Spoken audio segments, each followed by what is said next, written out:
What's up, Lex? What's up, man? We're back We're back where? to the Mikey Mogul Publishing Studios. Yeah, we are. Yeah. We back. So we back. the task today was to pick a beat that all three of you worked on. You, Jay, Beezy, and Primo. Yeah.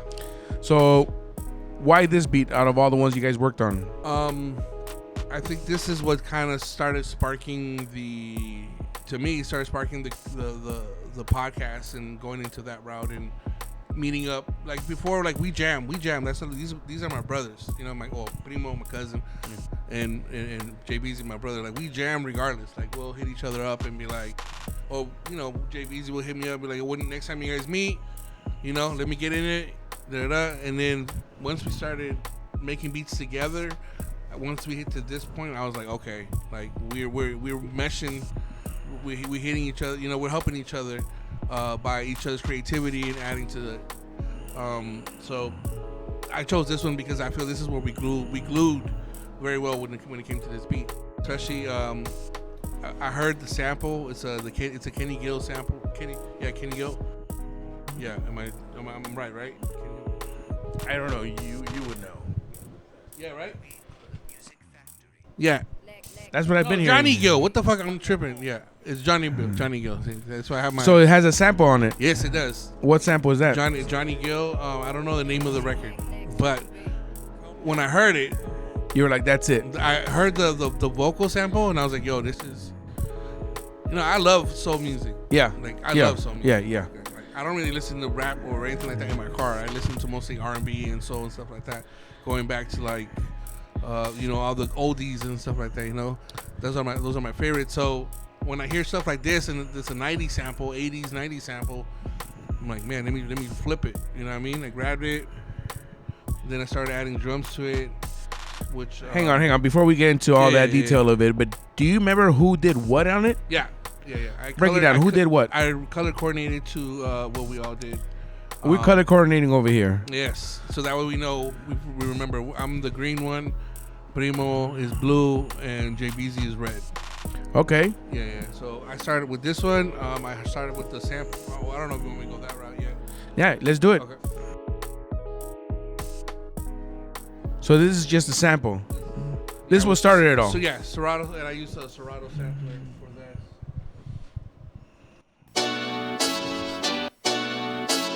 Yeah, I've heard this.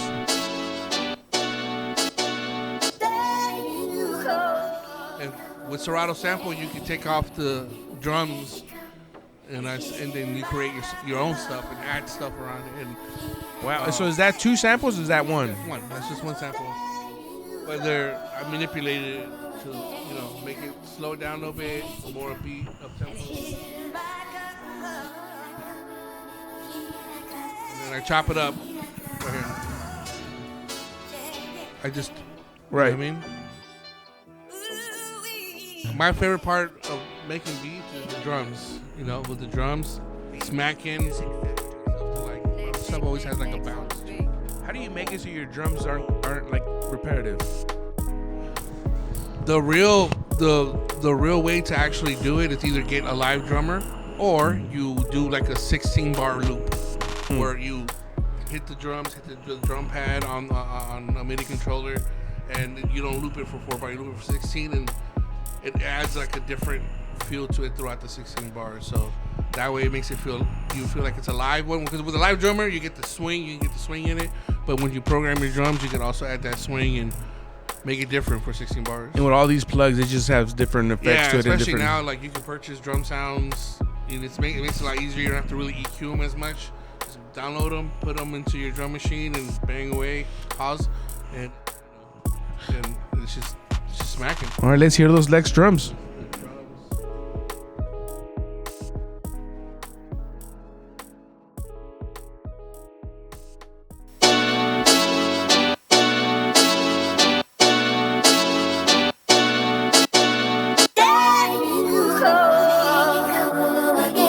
I also did the 808 too, so I did the drums, the bass.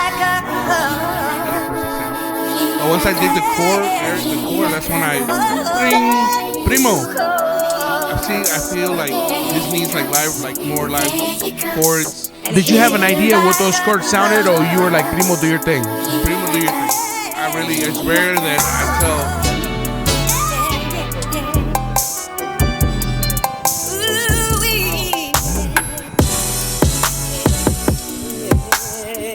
And if you got that balance. But just that alone sounds good already. But I feel like it's missing. It's missing. When I made it, I was like, it's cool. But I don't want to be it to be like a mix. I don't want it to be a mixtape beat. You know? Mixtape beats are like sample drums and then they rap on it and put it on the mixtape. But I was like, nah, we gotta make it sound big. So is that the difference? Are there difference between a mixtape and because I obviously because when I hear your beats sometimes I'm like I don't see those as mixtape beats. You know, a lot of that's pretty crazy. We're hard on ourselves, so that's just the way I feel about it. I think some of those beats are just like so well rounded and polished already that I don't see them. And I don't want to say wasted, but it's almost like it wasted on a mixtape. That's right. You know, that's just kind of the way I feel about it. Yeah. I mean, to us, I mean, we can describe like, okay, this is to me a mixtape beat or a big record, as we call them, make records. I remember that's the thing that we would say, like we don't make mixtape, we make records. You know what I'm saying? Right. When we did the SPMG band, but to me, you can distinguish. You know, normally when you listen to like underground hip hop, especially now the new underground, it's what raw drums and a sample and like a weird sound. You know what I mean? There's not much added on top, but I like to hear the strings, the chords. No, you can definitely hear the almost production. There's just more production to it. Yeah. When we get together, it's more production. Cool. It makes it more like hear the hook. I mean, of course, we separate when we do our, as you can tell, we separate it for like verse, hook, and stuff like that. But when you add like live stuff, it just gives it a different griminess, a different feel. It definitely does. Yeah. Let's run them back one more time. One more time, my stuff.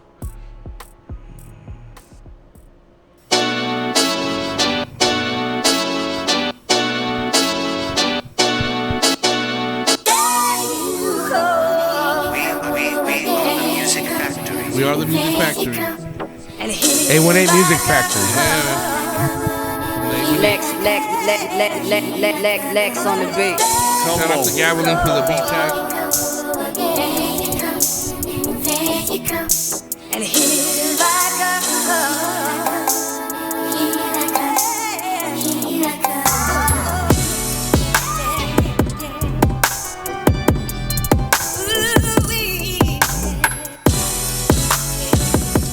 Totally picture like a camera on some like. I mean, really like. I don't know. When a lot of the beats you make, Lex, like I can easily picture a girl on them. Yeah. Make like a hit, you know, just because you put a girl and with these hard drums and stuff. I just see that being a hit. Yeah. I don't know why, and I tell you this a lot. Yeah. You have. I tell you this a lot, right? I ever say like, man, for some reason I just hear a girl on this, you know, hear a girl just, and sometimes it sounds really hard, but I just can see a girl just killing something like that. Hey, now we're gonna look for a girl to get on these records. Thanks, appreciate you stopping by. No problem. See you next time. Yeah, next beat. Let's go. Let's do it.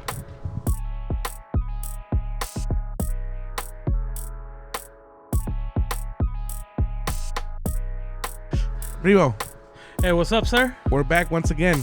Yes, sir. Yeah. So the task this time was to for Lex to pick a beat that you collectively worked on.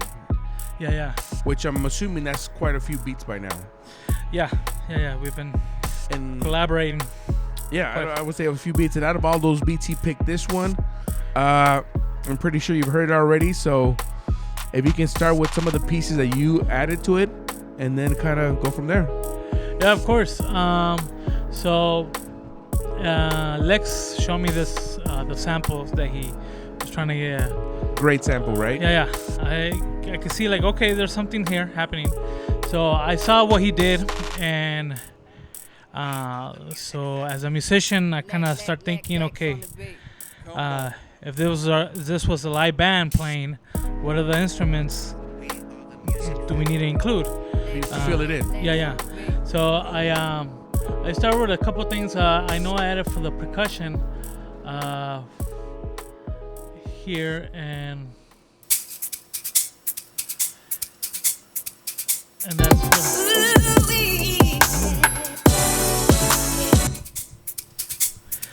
that way it adds a little bit. What is that exactly? This is a percussion plugin, and you can do it a little bit, and just adds a little bit more little more seasoning into the hi-hats. Did you play it and just sped it up? No, it plays the sounds and then you kind of sequence it. I was like, okay, just kind of. So it plays this rhythm. Okay. Yeah. And also, hearing that also, since it is using some drums, some cymbals, crashes. That way, it's not just doesn't sound too mechanic. Right. It livens it up a little bit. Yeah. It gives it a little bit more live taste. I also thought this needed some brass. In the entrance, you can hear this. This is the entrance. It builds up.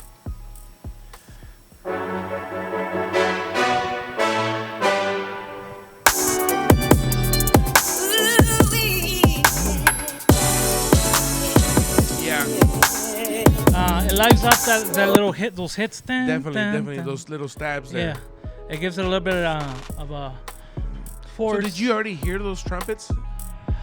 No. Or you just kind of so you knew something had to go there and just went through sounds? No, not really. I just kind of knew because one thing Lex wanted to do this part, he wanted to be the hook. So I know that the hook usually comes a little bit stronger and louder. So it needed some. I know that brass can do that for much of the chorus. And I also put in vocals. Buckles. Yeah. I'm still trying to figure it out the auto tune, but yeah.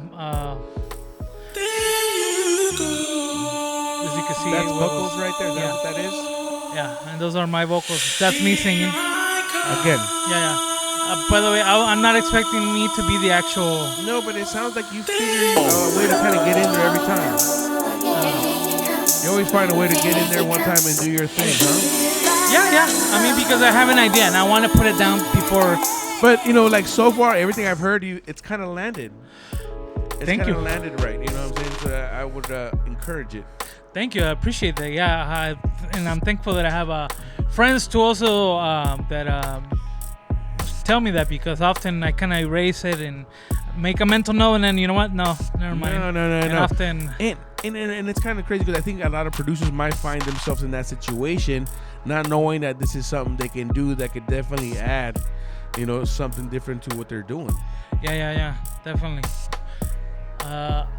Another thing I did was that on the sample there's some keys, electrical piano, but because it's reduced from the sample, it takes away from sounding. So let me ask you something, cool. Primo. Yeah. So for example, when you start playing the keys and you have a sample like this that's kind of like era specific, do you kind of try to tap into that? Yes, I'm trying to keep the same vibes, Same feeling, right? Yeah, same feeling, same style. That way it blends in well, nice. Because if I do something a little bit out of the ordinary, it can sometimes hinder or not stands out in a bad way. Yeah, because you could do that sometimes, right? And Yeah. just kind of maybe not do the sample right or take away a little bit from it. Yeah. And I'm pretty familiarized with a lot of the R&Bs, so I know the sounds that they use, and so reinforcing it brings back up again the sample that's kind of reduced, brings it back to life. Let's hear it.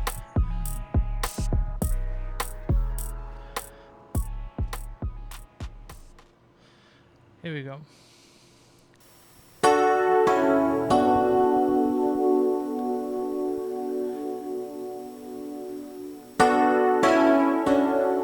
I really like that. Just very simple. Very simple. I like very it, but romantic. I think it's like era correct. Yeah. Yeah. You know, like Lionel Richie, kind of that era. You know, that gives you that feeling to it. I'm actually very fascinated with the why they use certain sounds at certain times.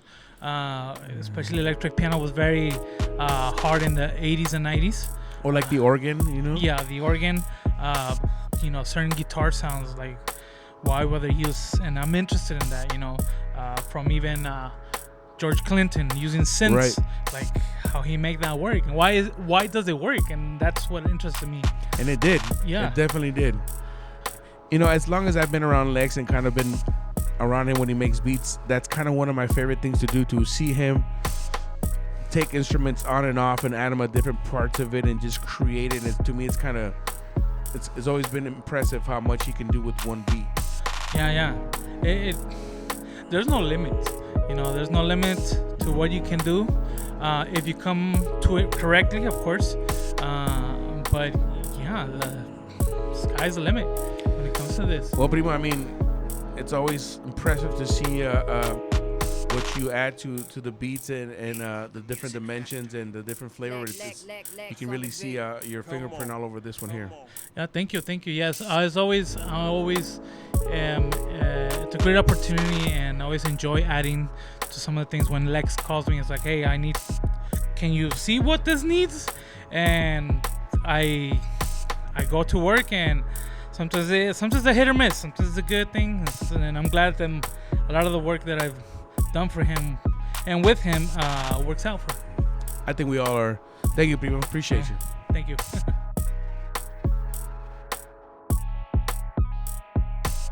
Jay Beezy, What's good? we're back in the studio. Yeah, man. So the task this time was to pick a beat that you collectively work together, and Lex picked this beat. Yep. What do you know about it? Shoot, I remember being in the room.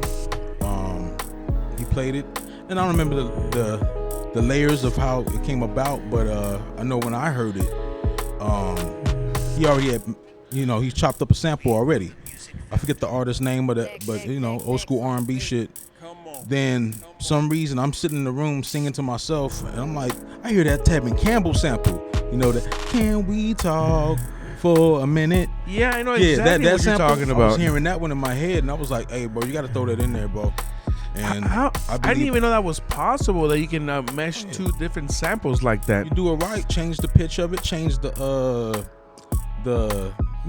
grid of it. You can make it work. I mean, Man, yeah. do you think it happened? It was easy because kind of both songs were in the same era, so they were kind of. for me, when that happens, because this happens a lot when I'm kicking it with Lex and we're making beats, I'll hear a sample on top of his sample, and 9 times out That's of 10, crazy. 9 times out of 10, that sample's in the same key as the beat we're already working on. So it's just something that came to me. It's like, oh, it happens to be in the same key. Wow, that's crazy.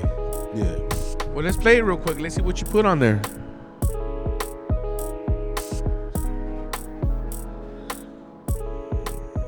This is the Tevin Campbell sample.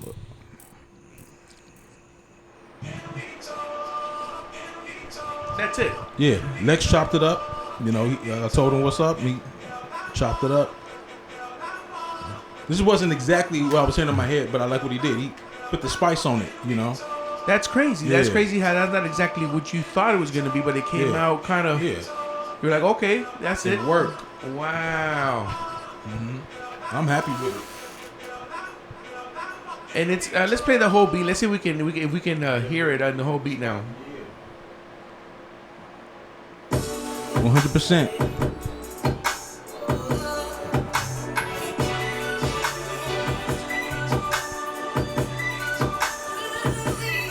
Yeah.